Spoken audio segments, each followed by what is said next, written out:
Olá, pessoal! Esse é o podcast com o Unicast, bate-papo semanal sobre os temas da vida cristã na universidade.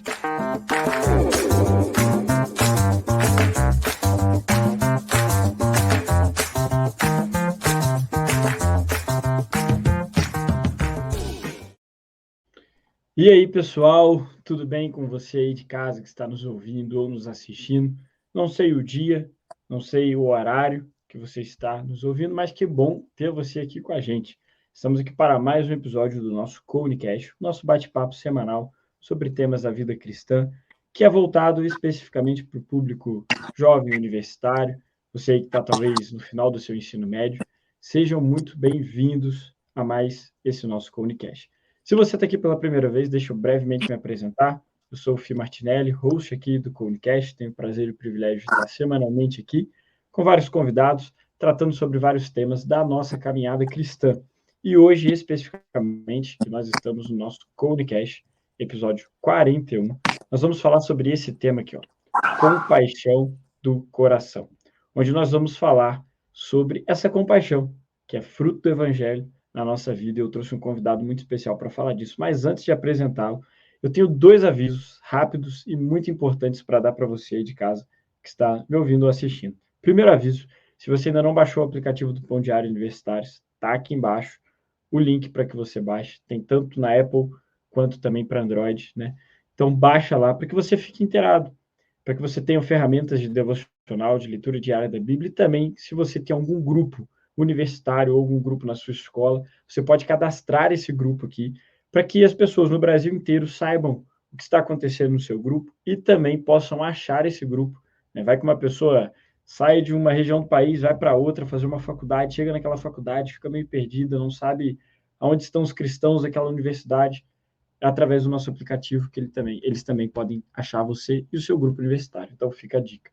E o segundo aviso, rapidinho, segue a gente lá no nosso Instagram, @coune.conexãouniversitária, onde a gente está sempre postando diversos conteúdos e coisas muito legais que têm um objetivo, te lembrar de ter, de fato, esse pão diário da palavra de Deus na sua casa todos os dias. Então, segue a gente lá, a gente está sempre com muito conteúdo e muita coisa legal para abençoar a sua vida. Sem mais delongas, deixa eu passar a palavra aqui para o nosso convidado desse dia, desse podcast, que é o Patrick. Eu vou deixar a palavra com ele aqui para que ele se apresente, para que vocês possam conhecê-lo mais. Meu irmão, a palavra está contigo. Fala, pessoal. Boa tarde, graça e paz. Eu me chamo Patrick. Como o Felipe falou aí, eu sou pastor. Pastor há pouco tempo, sou um pastor novo, recente.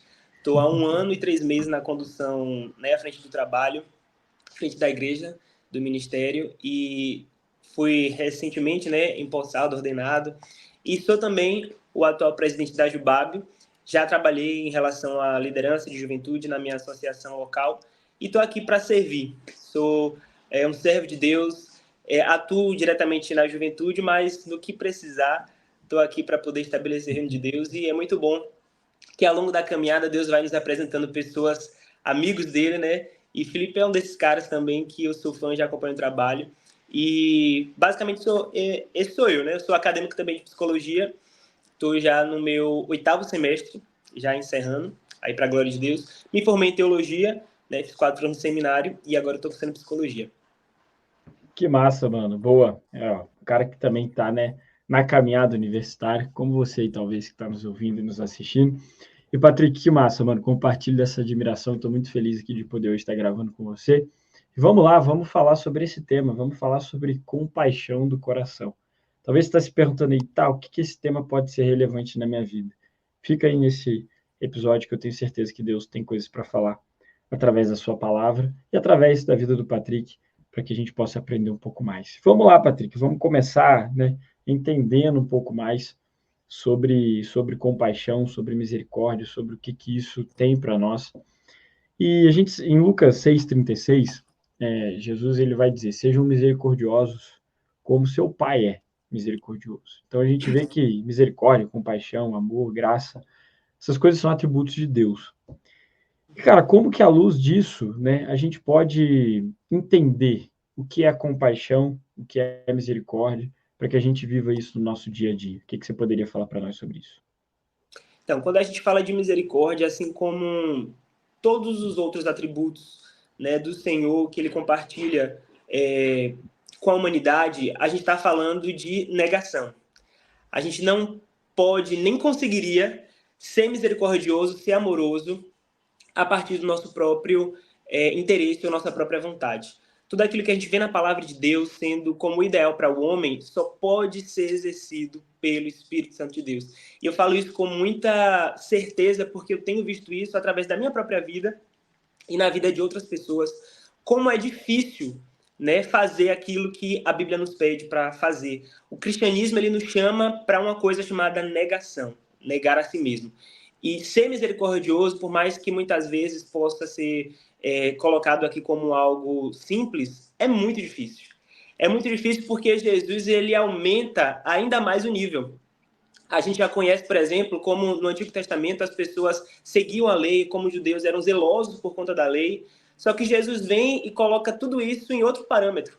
Porque não é apenas eu ser um obedecedor ali da lei, eu obedecer à lei, mas é também sobre a questão da motivação, o que me leva a realizar aquilo que eu estou fazendo. Então, tudo parte do princípio do coração. Então, o meu parâmetro não é mais o sacerdote, ou hoje em dia o pastor, o meu irmão do banco. O meu parâmetro é Cristo. Então, isso está colocado em um nível muito maior. Então, quando a Bíblia fala que a gente precisa ser misericordioso, inclusive pegando, né, o link desse texto que você colocou bem aqui de Lucas, quando Jesus ele traça esse paralelo para que a gente seja misericordioso, ele está falando, olha, seja misericordioso, é o que diz o versículo 36, como também é misericordioso o Pai de vocês. Então, assim, não é seja misericordioso como sacerdote, como discípulo tal, como fulano, não. É misericordioso no nível que o Pai de vocês são. E se a gente pegar o contexto desse versículo, a gente vai ver que os versículos anteriores todos vão estar nesse mesmo respaldo. E ele vai colocar aqui coisas que são muito difíceis. Eu vou levantar algumas aqui, que eu achei interessante. Ele vai dizer aqui no verso 27, por exemplo, amem os seus inimigos, façam bem àqueles que odeiam vocês, abençoe aqueles que amaldiçoam vocês, orem pelos que maltratam vocês. Se lhe bater uma face, ofereça outra, dê tudo que pedirem. Se alguém levar o que é seu, não exija que seja devolvido. Então a gente começa a pensar e a traçar um raciocínio de que tudo isso que Deus está me pedindo, tudo isso que Deus exige que eu realize como servo dele, é algo impossível. Só pode ser realizado pelo Espírito Santo de Deus. Quando a pessoa é convertida, quando a pessoa é inserida no reino de Cristo, ela é convidada a agir da mesma forma que o dono desse reino reage. Então, o meu parâmetro agora é Cristo Jesus. E isso tudo nos faz repensar a nossa caminhada, a nossa conduta. Isso nos faz ver que meritocracia é uma palavra que não pode existir no nosso vocabulário.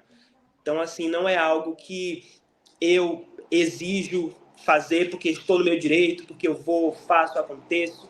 É simplesmente pela graça de Cristo Jesus que a gente realiza todas as coisas. Então, se eu recebo graça, se eu recebo perdão, se eu recebo amor, se eu recebo apoio para viver, mesmo sendo pecador, miserável, como eu não posso agir com misericórdia para com o meu próximo, para com o outro?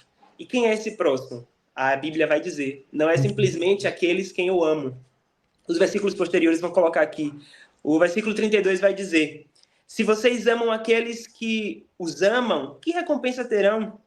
Porque até os pecadores amam aqueles que os amam. Se fizerem o bem aos que lhe fazem bem, que recompensa terão? Até os pecadores fazem isso. Se emprestam àqueles que esperam receber, que recompensa terão? Só que o nosso próximo, Felipe, ele vai dizer aqui, vocês, porém, amem os seus inimigos. Façam bem, emprestem, sem esperar nada em troca. E quanto desafiador isso é. Quão desafiador isso é, porque não é só eu chegar aqui para vocês e pregar em cima de um texto bíblico. É algo que eu preciso praticar na minha própria vida, algo que a gente como cristão é chamado a viver todos os dias. Eu gosto muito de uma frase de Martinho Lutero, que a tradição atribui a ele, que fala que ele dizia que quando ele se batizasse, ele achava que o velho homem iria morrer, até que ele percebeu que o velho homem sabia nadar e ele precisava matar o velho homem todos os dias. E a gente precisa fazer isso. Matar o nosso velho eu, a nossa carne, o nosso direito, todos os dias. A nossa arrogância, o nosso egoísmo, a prepotência que ainda existe em nosso coração, por mais que a gente muitas vezes não verbalize isso em palavras, muitas vezes as nossas atitudes falam isso, demonstram isso. Então, Jesus nos chama para algo desafiador, que só pela graça de Deus a gente consegue fazer e realizar. Achei interessante isso que você falou, né? Uma vez eu lembro que estava ouvindo uma pregação, uma das primeiras vezes que eu tive um contato com Jonas Madureira, assim, de ouvir algo dele, onde ele falava o seguinte: o evangelho, o cristianismo é dádiva. É algo que Deus nos deu e nos pede para, da mesma forma como ele nos deu, que é através da graça e da misericórdia, nós também fazemos o mesmo. E quantas vezes, né, você comentou aí da ideia da meritocracia, quantas vezes isso, na nossa mente como cristãos, nos atrapalha a sermos misericordiosos, como você bem falou aí, como o nosso Pai é, né?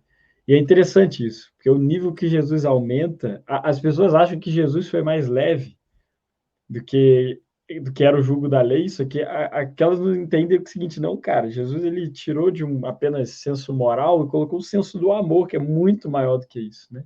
Que é algo realmente muito maior, que só pode ser vivenciado por nós por meio do Espírito de Deus, que eu creio, Patrick, não sei se você concorda, a consciência da misericórdia de Deus para conosco, se ela não estiver sendo lembrada por nós diariamente, nós nunca vamos conseguir ser misericordiosos com os outros, né? Então, eu lembro uma vez que eu ouvi de uma amiga minha, eu não lembro quem que foi agora, acho que foi a Maíra, que é uma ministra aqui da igreja, onde ela falava o seguinte, né? A gente precisa, todos os dias, pregar o evangelho para nós mesmos, para que a gente se lembre da graça, da misericórdia que nos alcançou, para que nós também sejamos essas pessoas que exercem a compaixão, que exercem a misericórdia. E falando um pouco disso, eu lembrei até de uma vez que eu ouvi o Douglas Gonçalves, do Dizoscope, pregando, e ele trouxe uma ilustração, assim, não foi nem uma ilustração, foi uma explicação. Eu nunca tinha parado para pensar, que ele falou, cara, muitas vezes a gente age para com as pessoas no tom de pena. Então, nós como cristãos achamos que ter pena é suficiente. E o que a gente faz numa situação de pena? A gente olha aquela pessoa que está precisando, seja na esfera que for, seja financeira, seja um prato de comida, seja de um abraço e tal. E o que a gente faz às vezes, sentir, sim, uma dor para aquela pessoa e ponto. E só ficar naquilo. E a gente esquece que o nível que Jesus coloca é muito maior, que é justamente de não termos pena das pessoas, mas termos compaixão, que é justamente a paixão que nos move a uma ação, né, voluntária, de amor, de conexão com o próximo, a ponto de ajudá-lo, a ponto de sermos misericordiosos com ele. Então, acho que essa fala sua de negação de nós para que a gente viva, né, em prol do reino de Deus, em prol da glória de Deus e do bem do nosso próximo, é uma fala muito importante. Porque compaixão do coração, um título muito bonito, mas que para ser vivenciado por nós, como você bem falou aí, é um grande desafio. Né? Quer comentar alguma coisa sobre isso? Não, realmente, como você bem falou, a gente precisa lembrar do nosso estado. Isso é algo que muitas vezes a gente esquece. A gente muitas vezes quer que a graça de Deus venha sobre nós e que a lei, né, do Senhor seja sobre o outro. Eu gosto muito porque ao longo da minha caminhada com Deus, em todos os momentos em que eu começava, sabe, a me inchar, a achar que eu era alguma coisa, a achar que, poxa, pelo fato de eu renunciar a algo, obedecer, seguir aqui a orientação da palavra de Deus, eu estou no meu mérito, eu estou, né, com digamos assim, com ligação ali com Deus e tudo. E aí Deus vem e me sacode, me lembra assim, olha, não é você, não é você. Sabe? Muitas vezes Deus até me usa, não porque, é claro que a renúncia vem, a obediência vem, tudo isso é importante, eu não nego a questão de você precisar fazer isso, são princípios bíblicos, mas o objetivo de qualquer dom, de qualquer coisa que Deus coloca na gente é visando o outro, é o próximo. Se eu prego, é para o próximo. Se eu ensino, é para o próximo. Se eu estou estimulando alguém, aconselhando alguém, é para o próximo. O objetivo sempre vai deslinchar no outro, vai chegar no outro. Então, esse é o objetivo da igreja. Que a gente comece a considerar uns aos outros como pessoas mais importantes do que cada um de nós, né? Então, não é, muitas vezes, o cargo que eu exerço, a função que eu tenho na igreja, os anos de conversão que eu já tenha. é eu conseguir enxergar a minha pequenez diante de Deus. Quando a gente se coloca diante de Deus, da presença dele, reconhecendo quem nós somos, é quase que impossível a misericórdia não vir também, né? A graça para com o outro não vir também. Porque eu me enxergo tão pequeno, tão falho. Então, assim, como é que o outro não pode ser também respaldado pela mesma graça que vem até mim? Então, tudo isso é muito importante quando a gente vê na palavra de Deus. Existem inúmeros versículos que eu poderia apresentar aqui a você que falam sobre isso. E talvez o que mais me salta aqui na memória é a parábola do devedor, né, incompassivo, que a própria Bíblia vai relatar que ele devia, se não me engano, 10 mil denários, alguma coisa assim, mas era assim, irrelevante, né, perante ao que o rei tinha, né, digamos, para receber ali. E é interessante que ele vem até aquele rei e ele pede perdão, ele pede misericórdia, e o rei age de misericórdia para com ele. E quando ele sai dali, o outro que devia 100, perto de 10 mil, era 100 denários. Ele não age com misericórdia, e quando o rei soube disso, né, através dos seus servos, pega aquele camarada, joga na cadeia, porque ele não agiu com misericórdia. Aí o Senhor Jesus, ele ressalta essa parábola fazendo um paralelo com a nossa realidade. Olha, é como se eu devesse, sei lá, 500 milhões de dólares a Deus, e aquilo que alguém me faz é 5 reais de dívida. Eu sou perdoado por 500 milhões, mas eu não quero perdoar 5 reais. Espera aí, qual é... Sabe onde existe? É muita contradição. Então, quando a gente baixa o nosso ego, volta para o nosso lugar, né, Deus nos lembra, olha, você é pecador perdoado, mas você é pecador, tanto quanto essa pessoa. Né? Nós também somos pessoas difíceis de lidar, temos nossas dificuldades, nosso egoísmo, que muitas vezes, né, a gente não ressalta, mas se transveste nas nossas ações, né, no nosso dia a dia, na maneira que falamos. Eu vejo isso muito, Felipe, na faculdade. Né? Como eu falei, eu curso psicologia e eu tenho contato direto ali com pessoas de outras religiões, pessoas que nem Deus acreditam, e é muito interessante quando a gente sai da bolha e vê como é a relação da igreja com essas pessoas, como essas pessoas enxergam, por exemplo, um pastor que está na faculdade cursando psicologia, como eles enxergam a igreja. E apesar de eu sentir que tenho muito respeito ali dos meus colegas e tudo, é incrível ver como eles não conhecem a igreja, como eles foram até feridos pela igreja, e às vezes eles rejeitam a igreja, não é porque a gente está obedecendo a Cristo, não é porque a gente está vivendo pela palavra de Deus e isso incomoda, não, é porque muitas vezes o contato que eles tiveram com pessoas religiosas são de pessoas que estavam em cima de um pedestal, em cima de um pedestal de santidade, de eu sou melhor do que você, e a gente precisa desconstruir isso. Não é que quem está na igreja, quem serve a Deus, é mais especial, é um super-homem. Não, é pecador, tanto quanto você. E pelo fato de a gente enxergar que somos pecadores, que precisamos e carecemos da graça de Deus, é que estamos aqui. Então, eles precisam enxergar as pessoas à nossa volta, e aqui eu coloco não só os que não servem a Deus, mas os que estão na igreja também, precisam enxergar em nós uma humildade tamanha como a de Cristo. Eu até recomendo aqui para vocês um livro, eu não estou lembrado agora o nome, Manso e Humilde.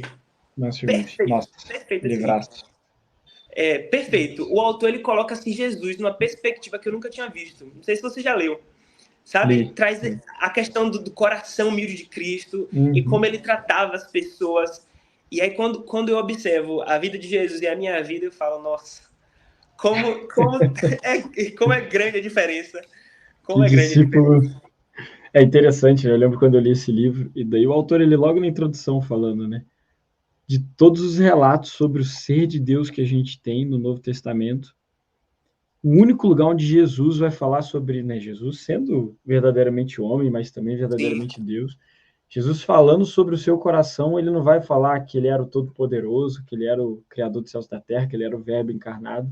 Ele se definindo, ele vai dizer como manso e humilde de coração, né? Isso é um negócio interessante, Patrick, isso até, né, que você comentou do testemunho, assim. Eu lembro também, eu vou citar o Jonas Madureira aqui de novo, que eu não sei se você já ouviu, ele tem uma palestra de 30 minutos na Glocal, falando sobre Jesus, Dostoiévski e Nietzsche. Não, nunca vi. Cara, é muito interessante, se você procurar no YouTube, você vai achar, onde ele fala, né, que aquela emblemática frase de Nietzsche, Deus está morto. Sim. E ele está falando, Nietzsche não escreveu aquilo porque Nietzsche matou Deus.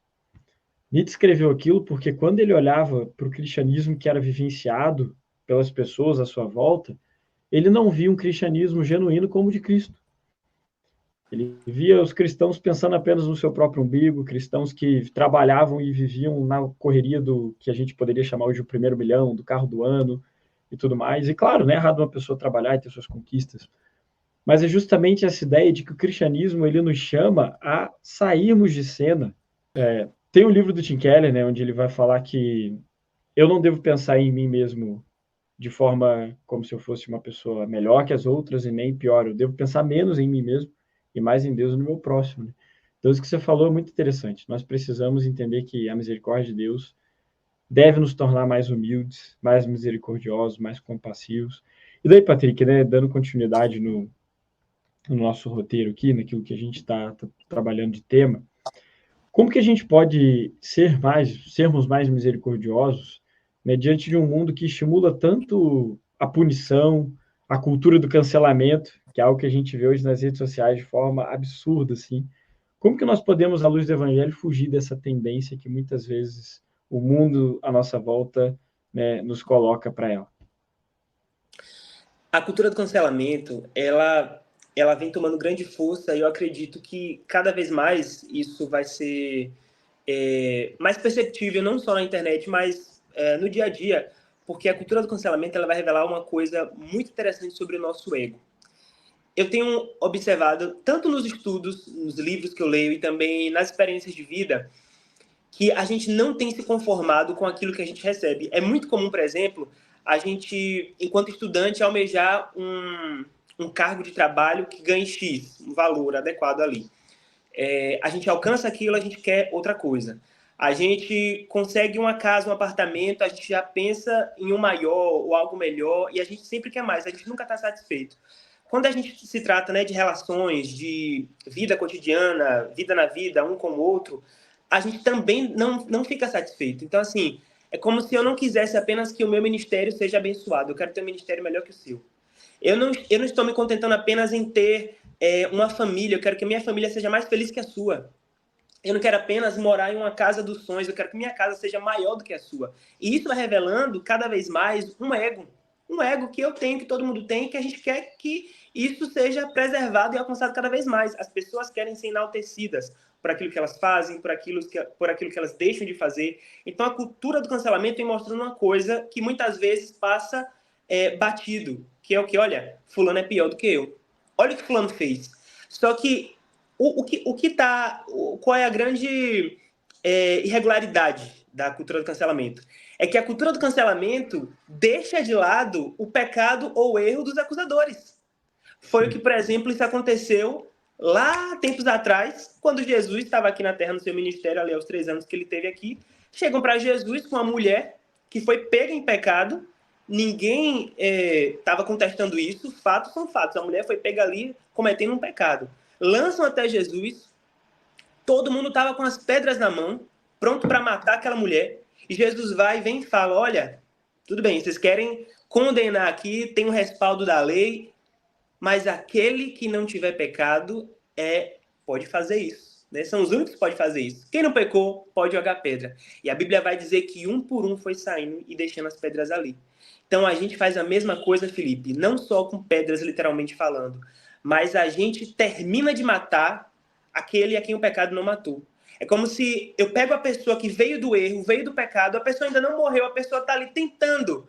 E se o pecado não matou, eu termino o serviço. Com as minhas palavras, com o meu julgamento, com a maneira em que eu trato aquela pessoa. Então, Jesus vem... Essa cultura do cancelamento, basicamente, só veio trazer à tona esse nome, mas sempre existiu. Jesus Exato. vem e nos mostra qual é o caminho que nós devemos exercer enquanto cristãos. Pessoas que tiveram o conhecimento da graça e do amor de Cristo. Olha, quem é que não cometeu pecado? E quando a gente fala isso, não é que com essa palavra a gente precisa andar agora de maneira permissiva com o pecado, aceitar tudo, que o próprio Jesus não aceitou o que aquela mulher fez. Olha, você errou, tudo bem, onde estão os seus acusadores? Ah, não sobrou ninguém, Senhor. Eu também não te condeno. Agora vai e não peca de novo. Né? Não continue nesse erro. Por quê? Porque o amor não é não passa pano, não passa pano para tudo aquilo que a gente faz, né? Mas o amor faz a gente mudar, faz a gente melhorar. Então, a cultura do cancelamento deixa de lado a melhora da pessoa e coloca à tona o erro dela. E isso é muito comum, não sei se você já teve a experiência de ver até gente famosa sendo cancelada. Tudo que a pessoa faz está errado. A pessoa cometeu um erro, beleza. Aí ela vem a público e dá um parecer. As pessoas reclamam. A pessoa fica em silêncio, não fala nada. A pessoa reclama. Tudo que a pessoa faz a partir do erro que ela cometeu é indigno, não serve, não presta. E aí eu fico pensando, rapaz, se Deus parasse para tratar a gente dessa maneira, se Deus começar a expor o pecado de todo mundo, já pensou? Bora botar no Instagram tudo que eu fiz de pecado hoje. Todo mundo seria condenado, todo mundo seria exposto a essa cultura. Já era, acabou para todo mundo. Só que é isso que a cultura do cancelamento muitas vezes vai trazer à tona, que eu tenho percebido, é o ego das pessoas. O ego de dizer, fulano é pior do que eu. E às vezes a realidade é totalmente contrária. Às vezes eu sou muito pior do que fulano, mas a diferença é que fulano foi exposto e eu não.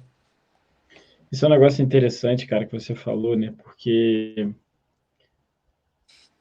quando Jesus está naquela situação, se a gente for parar para pensar, o único, ele diz, né? Aquele que não tem pecado, atira a primeira pedra. O único ali que poderia atirar seria ele.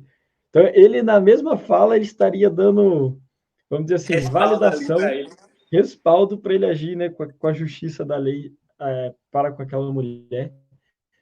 E ele ainda assim age em compaixão, age em amor para com ela, né? E ainda um amor que não é um amor liberal, que não é um amor libertino, e dizendo para ela, vai, não peques mais. Isso é uma coisa muito interessante, porque os cristãos, né, Jesus já dizia, aqueles que serão os meus discípulos serão reconhecidos, e ele usa uma frase apenas, por amarem uns aos outros. E a gente vê, cara, que essa falta de compaixão no reino de Deus, essa falta de compaixão dentro da igreja, essa falta de compaixão, né, de crentes para com crentes. Eu vivi uma experiência no passado, cara, que foi muito interessante, que, né, é muito bonito quando a gente está dando testemunhos sobre o nosso perdão para com pessoas que errou. Eu sempre fui um cara que gostava muito de falar desses testemunhos. Poxa, fulano me magoou e eu perdoei e tal. E eu vivi uma experiência no passado, onde por alguns erros que eu cometi, eu precisei pedir perdão para algumas pessoas. E foi muito louco, cara, porque foi a primeira experiência, assim, já na vida adulta, onde eu precisei fazer isso de uma forma mais específica, de ir, de conversar e tal. E o fato daquelas pessoas olharem para mim e dizer assim, ó, eu estou com muita raiva, por mim aqui, nossa, vontade de te esgoelar, mas pelo cristianismo que eu professo, cabe a mim te perdoar e agir com misericórdia, continuar orando, continuar te auxiliando, te ajudando aí para que você melhore disso e tal. Eu lembro uma experiência, Patrick, que foi quando eu senti esse toque de misericórdia das pessoas. Eu acho que depois da minha experiência de conversão foi a vez onde eu mais senti, de fato, o quanto Deus é misericordioso para comigo. Porque eu olhei, né, através do perdão do meu próximo, a experiência de tipo, caraca, velho. Esse aqui foi um erro que eu cometi com a pessoa e tal, mas eu faço desse tipo de coisa com Deus todos os dias. E todos os dias, né, as misericórdias do Senhor se renovam a cada manhã na minha vida e tal. Todos os dias eu tenho a possibilidade de me arrepender dos meus pecados, de pedir perdão ao meu Deus.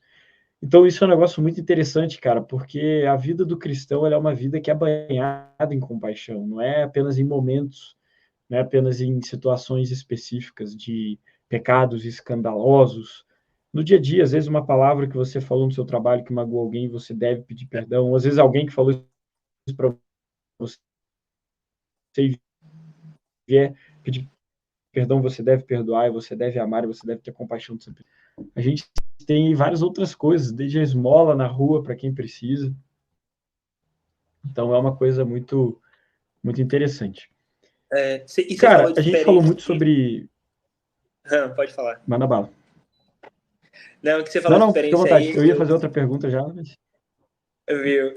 Não, porque você falou de experiência, eu lembrei de algumas que eu tive. E eu não sei se você concorda, mas assim, eu acho que perdoar, para mim, pelo menos, eu acho que perdoar é algo muito mais desafiador do que pedir perdão.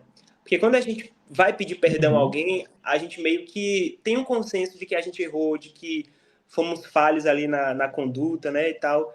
Mas quando é para a gente aceitar o perdão, eu acho muito mais desafiador, porque geralmente são de pessoas próximas a nós. Então, assim, Exato. de pessoas próximas, a gente não vai esperar coisas que a gente espera. Porque, por exemplo, um desconhecido na rua pode chegar, arranhar o seu carro. Você perdoa, não tem intimidade, não tem convivência ali com ninguém. Alguém vai, te passa, tava no mau dia, te xingou. Enfim, você meio que releva aquilo. Mas de pessoas que andam um caminho lado a lado com você, você vai esperar lealdade, você vai esperar, né, que tenha ali a aproximação, o amor, o respeito e tudo. Então, quando isso não existe e que você é confrontado com o perdão, e pior, às vezes nem perdão existe, né, da parte da pessoa, mas você precisa perdoar a pessoa no seu coração, mesmo que Exato. aquela pessoa não venha te pedir perdão. E isso é muito mais desafiador. Eu passei por algumas questões assim, né? E Deus sempre me lembrava, né? Me lembrava da minha condição, do meu erro diante dele e do quanto ele, assim, olha, Felipe, de todas as minhas experiências com Deus, de tudo que eu passei, uma das coisas mais lindas é ver como Deus me tratou ao longo de todo o percurso, toda a minha caminhada cristã. Deus teve cuidado comigo, sabe? O zelo de procurar não só que eu melhorasse, mas me guardar em todo o processo. E eu acredito que Deus faz isso com a gente.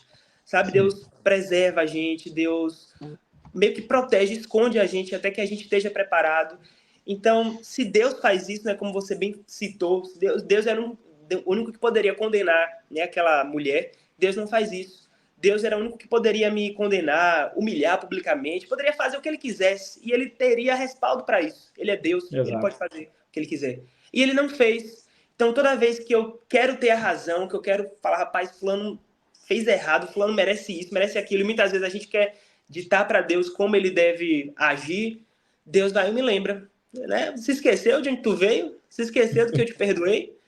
E aí, geralmente o sinal vermelho liga, né, no meu coração, e o perdão precisa acontecer, precisa vir. Quando isso não vem, eu já tive experiências de orar, falar, Senhor, não consigo, Senhor, tá difícil, Senhor, eu não aguento fulano, Senhor, me ajuda, e Deus começa a brotar em meu coração isso.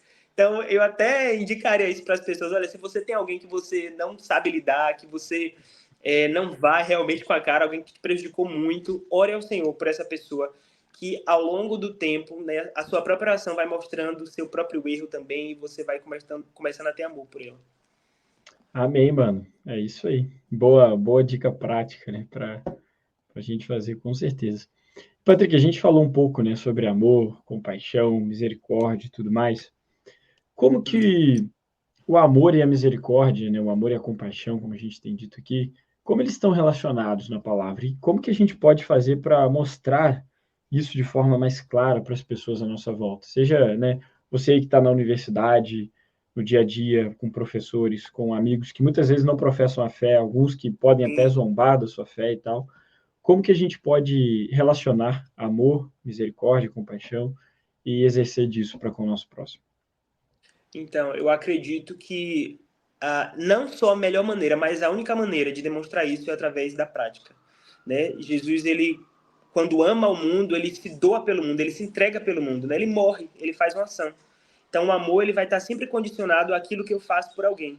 Então, se eu chego e digo, eu amo você, né? Como, né, o autor lá de Tiago vai falar, eu amo quem diz que ama, mas não abençoa seu irmão, né? Eu sei que fulano tá com frio ali, mas eu continuo deixando ele com frio, oro para que Deus abençoe e vá embora. Não, seja você a misericórdia dessa pessoa. A gente tem esse costume de falar, ver pessoas, sei lá, em condições de rua e falar, oh, Deus tenha misericórdia. Seja você a misericórdia de Deus na vida dela, né? Vá você e dê um prato de comida, dê um alimento, e a gente pode abrir isso para várias relações que a gente tem, né? Seja no âmbito social ali do trabalho, do colégio, da faculdade, seja você a misericórdia. E é muito interessante e importante também a gente frisar daquilo que o amor não é. O amor não é omisso. Então, assim, o amor não vai Exato. concordar com a prática do pecado. A gente está indo muito, eu tenho sentido que a gente tem ido muito de um extremo para o outro, né? De um Uhum. lado, a gente vê pessoas altamente religiosas que condenam todo tipo de prática e só pode fazer aquilo e tal e tal. E a gente está indo para um outro extremo que é a permissão do pecado, né? A liberação do Sim. pecado. Não pode pecar, Deus te perdoa, Deus te aceita e tudo. E a gente precisa encontrar um equilíbrio de que, olha, eu sou amado, mas esse amor me constrange ao ponto de me fazer querer mudar. Então, o que eu tenho observado isso, através da minha própria vida, né, com pessoas que conheço, é de começar a amar essas pessoas, defender essas pessoas, ajudar essas pessoas, mas no momento que me é colocado ali, por exemplo, um posicionamento em relação à verdade bíblica, eu não abro mão disso. Né? Todo mundo na minha faculdade, por exemplo, sabe que eu sou pastor, sabe que eu sou cristão, sabe qual é meu ponto de vista em relação a coisas difíceis que a gente trabalha hoje na sociedade, e todo mundo me respeita, por mais assim difícil que possa parecer, pelo menos ali a minha sala, né, respeita, porque eu ofereço isso para as pessoas, sabe? Eu ofereço respeito para as pessoas. Eu quero que todo mundo, enquanto indivíduo, enquanto ser humano, tenha ali a sua dignidade preservada, né? Tem o direito ali de falar, de viver, mas eu não posso abrir mão daquilo que Deus me pede para exercer, que é, por exemplo, a pregação do evangelho, a demonstrar através da minha própria vida, né, um amor diferente daquilo que eles têm conhecido, que é um amor que não vai machucar, não vai maltratar, mas vai me fazer mudar aquilo que eu preciso mudar, vai me colocar, tirar desse local de vitimismo, né, e me trazer para uma realidade onde eu vou mudando, onde realmente eu não posso achar, porque a gente conhece muitas pessoas que falam bem assim, por exemplo, quando a gente evangeliza e tudo, não vou para Deus não, eu não vou para a igreja porque eu preciso ainda parar de beber, parar de fumar, parar de fazer coisa errada e tal. Quando eu mudar tudo isso, eu vou para Deus. Só que a grande questão é que a gente fica nesse lugar de vitimismo de que eu sou um grande pecador, Deus nunca vai me aceitar, e continua do jeito que está.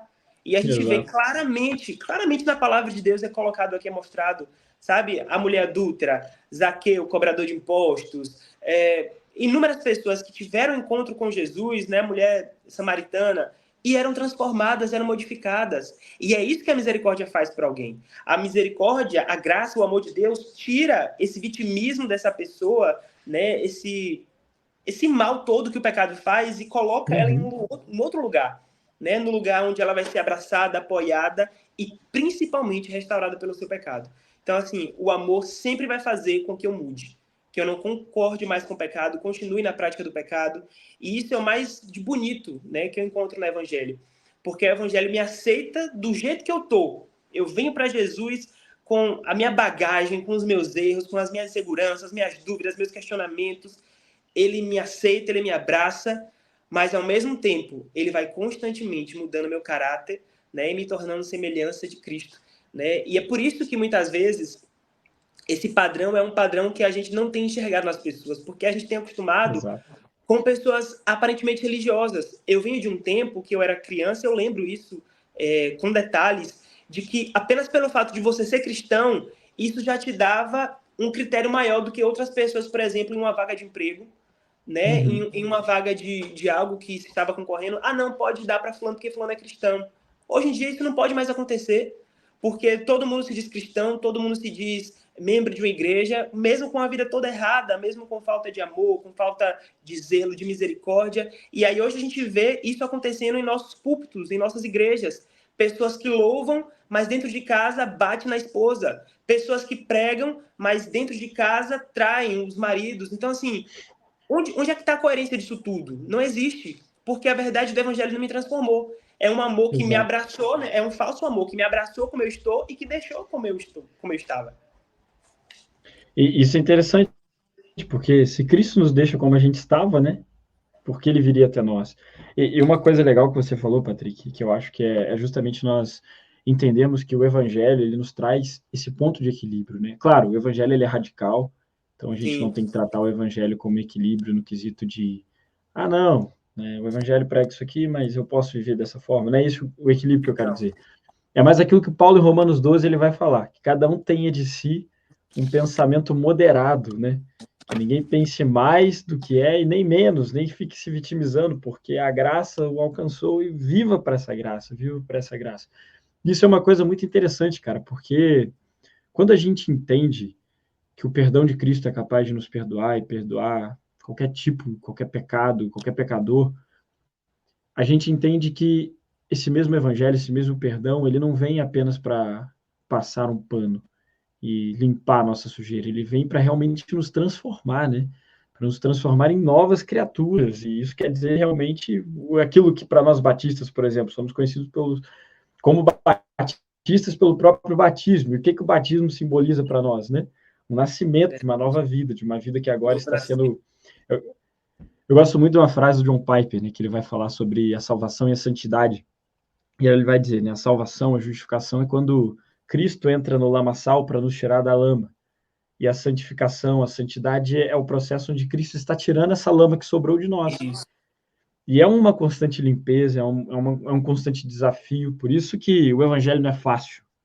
Não. Por isso que Jesus é muito claro, né? Negue-se a si mesmo. Você não tem que negar o que o outro está falando, você não tem que negar o outro, você não tem que negar as ideologias. Não, você tem que negar você em primeiro lugar, porque o problema, antes de estar fora, está dentro. Né? É essa compaixão de Deus para com a gente que vai nos transformando de glória em glória e tudo mais. E é o que você falou, o cristianismo ele não é confortável. Então, se alguém está procurando aí uma religião confortável, o cristianismo não é essa religião. Porque o cristianismo pede tudo que é difícil para a gente fazer. Exato. E se você tem vivido um cristianismo confortável, tem algo de errado na sua vida.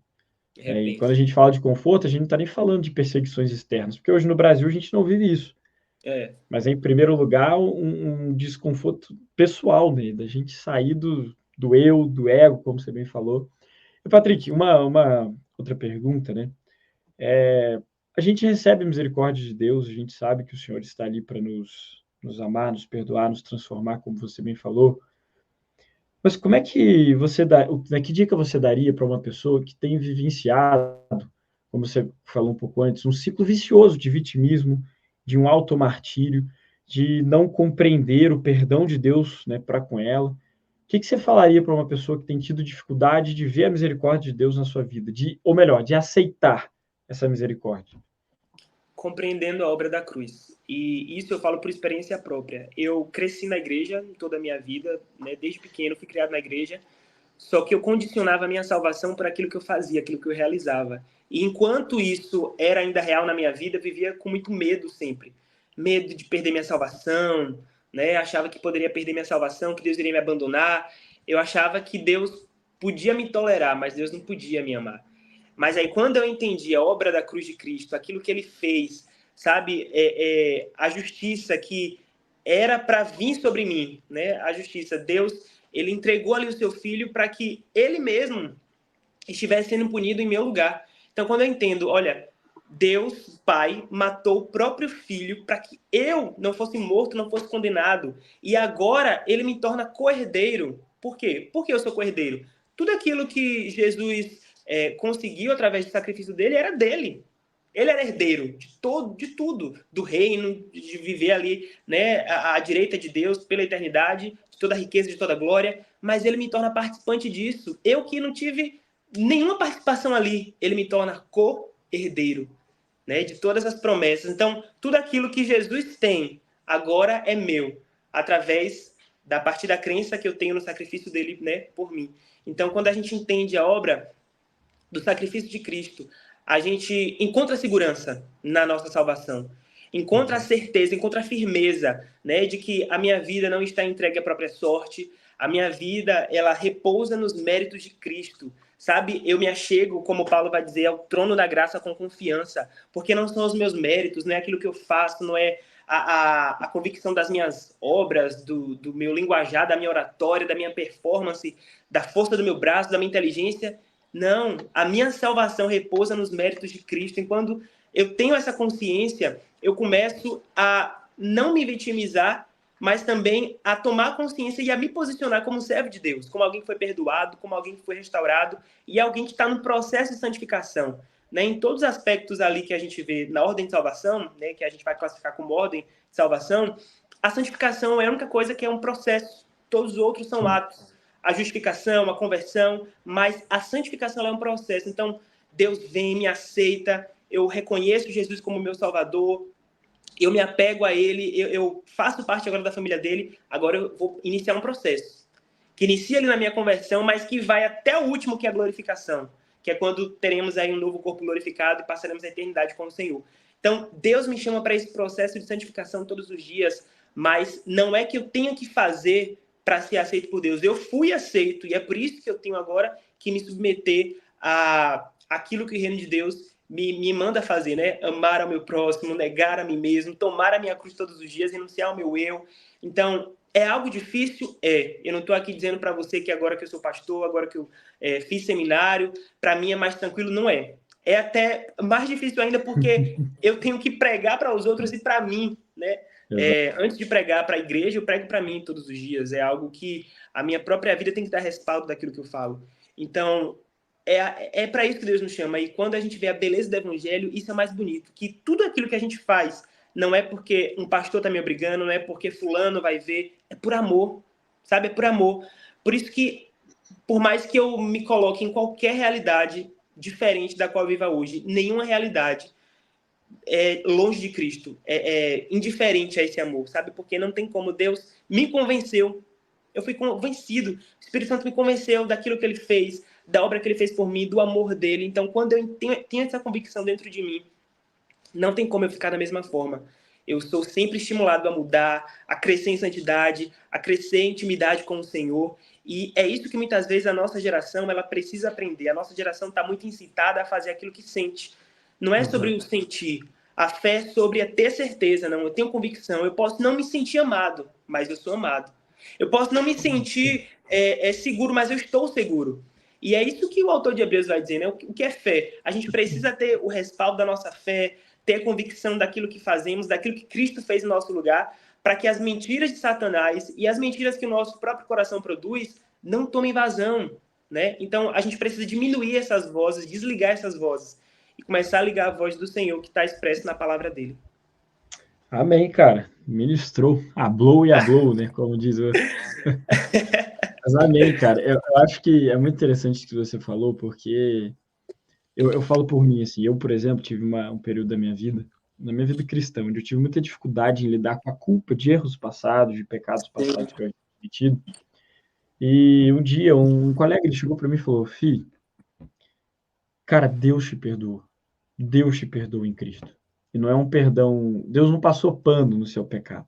E aí ele expôs para mim de uma forma muito simples a doutrina da justificação, né? De que o nosso pecado não foi simplesmente esquecido. Ele foi imputado em Cristo.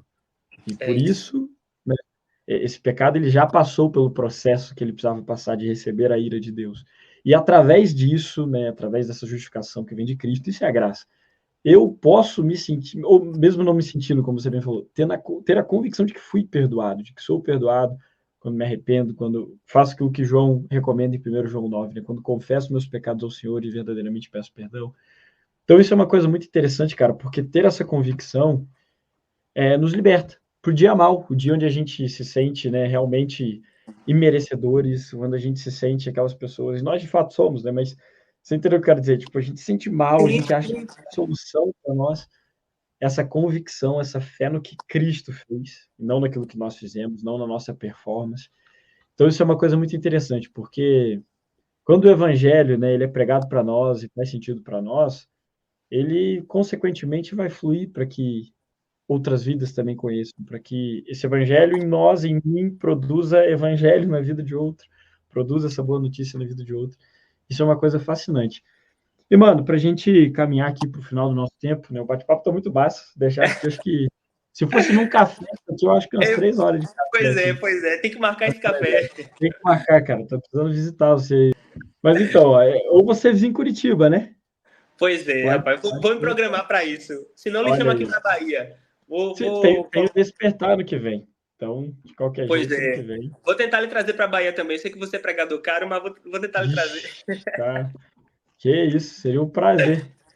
Mas, mano, caminhando para o nosso final aqui, né, tem um texto que fala sobre misericórdia e compaixão, muito conhecido na Bíblia, que é Lamentações, capítulo 3, né, onde o profeta Jeremias escreve ali num período de profunda lamentação. Alguns hoje diriam que, né, que ele estava vivendo poderia ser comparado a uma depressão, né? E é interessante porque ele vai dizer que as misericórdias do Senhor são inesgotáveis e se renovam a cada manhã. Cara, se você pudesse deixar uma última palavra em cima desse texto, né, sobre como um jovem universitário aí que talvez está nos ouvindo, um jovem, um adulto, seja quem for, como uma pessoa pode aplicar isso no dia a dia, na sua vida, não só para entender o perdão e misericórdia de Deus, mas também para que ela possa agir em perdão e em misericórdia para com os outros. Então, esse texto que Jeremias escreve é muito, realmente bonito. Recentemente, lá na igreja, a gente fez uma série de sermões no livro de Jeremias. E, assim, é um profeta que, apesar de novo, sofreu muito, mas sofreu por ter a convicção do chamado, né, primeiramente, e de saber quem Deus era para ele, quem ele era em Deus. E quando a gente descobre o quão amado nós somos, quando a gente descobre que, como a gente já bem falou aqui, não é aquilo que nós realizamos para o Senhor, mas aquilo que primeiro Ele fez por nós, toda a nossa motivação vai ser voltada para glorificar Deus. E o melhor exemplo, claro, abaixo do próprio Cristo, mas que eu encontro nas Escrituras é do apóstolo Paulo. Quando eu vejo o testemunho de Paulo, como você bem colocou aqui antes, eu vejo de alguém que saiu desse lugar que a religião muitas vezes coloca, de que eu estou aqui tentando me achegar a Deus através do que eu faço. Então, por exemplo, Paulo estava ali aos pés de Gamaliel, Paulo era um dos principais estudiosos da sua época, tinha tudo do que se orgulhar, falava em outras línguas e tudo. E quando ele é convertido, quando ele tem aquele encontro com o Senhor Jesus, ele chega a dizer que considerava tudo aquilo como esterco, nada mais importava para ele, a não ser aquela graça, né, que alcançou a vida dele. E aí, quando a gente traça um paralelo da vida de Paulo, a gente vê, ele vai escrever lá aos Gálatas, já 14 anos após a conversão dele, ele vai dizer que a reputação dos apóstolos não era interessante, não interessava para ele. Aí, 5 anos depois, quando ele vai escrever a carta aos Coríntios, ele vai dizer que ele era o menor de todos esses apóstolos. Depois, quando ele vai estar escrevendo ali Efésios, ele vai dizer que era o menor de todos os santos. E quando ele já está no finalzinho, 2 anos antes da sua morte, que ele vai escrever para Timóteo, ele fala: Timóteo, sou o pior de todos os pecadores. Parece que à medida que Paulo crescia, né, ministerialmente, crescia também nele o estado, a compreensão de quem ele era diante de Deus. E esse é o exemplo que eu quero para a minha vida, que eu quero que os nossos jovens, os nossos adolescentes tenham. À medida que a gente prossiga e cresça na fé, no entendimento da graça de Cristo, à medida que a gente cresça, sei lá, se Deus coloca a gente por um propósito nos altares dessa terra, que o nome dele seja glorificado, sabe? Não nosso. Quando a gente diminui e Deus aparece na nossa vida, aparece tudo isso que a gente falou aqui, o amor, a graça, a misericórdia, o perdão, porque quando a gente tem esse entendimento e a gente coloca isso e aplica isso na nossa vida, não tem como, Felipe, a gente viver de outra forma. Por isso que eu contesto muito a conversão daquelas pessoas que não agem com misericórdia. Eu contesto muito a maneira de viver de pessoas que eu não encontro humildade, eu não vejo amor ao próximo. Sabe, pode ser a pessoa de mais autonomia dentro da igreja, com vários cargos, enfim, com nome público, mas se eu não vejo nela os mesmos parâmetros de Cristo, porque isso é perceptível, isso a gente vê, né? É óbvio que várias coisas a gente não vê, como renúncias, orações, mas o que é visível é o testemunho de alguém. Então, isso precisa ser demonstrado através dos nossos atos, através daquilo que fazemos e deixamos de fazer, né? Eu acredito que um dos principais motivos de sermos chamados é não só para aquilo que a gente faz, mas para aquilo que a gente deixa de fazer, né? Deus nos chama para isso. Então, se eu posso deixar um conselho, uma palavra para quem está assistindo a gente agora, confie na graça de Jesus Cristo na sua vida, que foi derramada sobre você sem medidas, sabe, que nos envolve com o amor dele, que nos ajuda a vencer o pecado, que nos perdoa de todo o pecado, e essa mesma graça, esse mesmo perdão, esse mesmo amor que devemos agora colocar diante de outras pessoas. Não importa o tamanho do ferimento que nos fizerem, né, a gente precisa lembrar sempre daquilo que fizemos, né, para o Senhor. O nosso pecado, antes de nos ofender, ele ofende a Deus. E tem uma frase que eu carrego muito comigo, Felipe, que toda vez que eu me sinto, às vezes, injustiçado, às vezes sem esperança, de que, poxa, isso aconteceu comigo, eu tenho que perdoar, como eu vou amar, como essa frase me vem à tona. Eu não sei quem é o autor dessa frase, mas eu ouvi essa frase há alguns anos atrás e até hoje ecoa na minha mente e fica no meu coração, que é que Deus honra seu próprio nome. Então, assim, eu não preciso ficar me preocupando, talvez, em ser justificado, em como isso vai acontecer lá na frente, como é que eu vou lidar com isso. Deus honra seu próprio nome. Basta que eu seja obediente ao Senhor, basta que eu esteja ali integralmente sendo fiel a Ele, né? A palavra dele me submetendo a vontade dele para minha vida, e eu vou ser justificado, eu vou ser respaldado pelo Senhor. Naturalmente o amor vai vir, o perdão vai brotar e a gente vai poder caminhar juntos como devemos. Amém, mano. Glória a Deus, cara. Glória a Deus. Obrigado pela tua participação. Edificou muito a minha vida, foi um tempo muito massa. Amém. Espero também você aí que nos ouviu, nos assistiu, que esse episódio possa ter sido abençoador na sua vida. Eu vou deixar aqui mais uma vez, ó, o Instagram do Patrick, ele sempre está postando conteúdos muito massas lá. Então, segue lá, fica de olho. E muito obrigado, Patrick, mais uma vez. Quero recomendar o Instagram também. Se você não conhece o Instagram do Felipe, ele posta vários textos muito bons. Vídeos também. Amém, cara. Obrigado. Eu gosto de escrever, cara. Escrever tem sido um meio, assim, um meio pessoal, né, da minha vida com Deus também, mas de compartilhar também esse evangelho, essa graça que um dia me alcançou e continua, né, diariamente alcançando. Mas, cara, muito obrigado, mais uma vez, que Deus possa te abençoar aí. E numa dessas, você vir em Curitiba, a gente até gravar algo presencial aqui, né, tomando um cafezinho. Com certeza. Mas... Olha aí, ó. Tá bom, Patrick, um abraço, mano, que Deus te abençoe. Galera, até o próximo Comunicast, na próxima semana. Fiquem com Deus e tamo junto. Se você gostou desse bate-papo, vai lá, envia para as pessoas à sua volta, envia para a juventude da sua igreja, seus amigos da universidade. E lembre-se, Cristo é compassivo para com você. Então também age em compaixão para com as pessoas à sua volta. Tamo junto e aquele abraço, pessoal. Valeu! Valeu! Você acabou de ouvir o podcast Comunicast. Nos siga nas redes sociais, @comuni.conexão universitária e fique por dentro dos próximos episódios.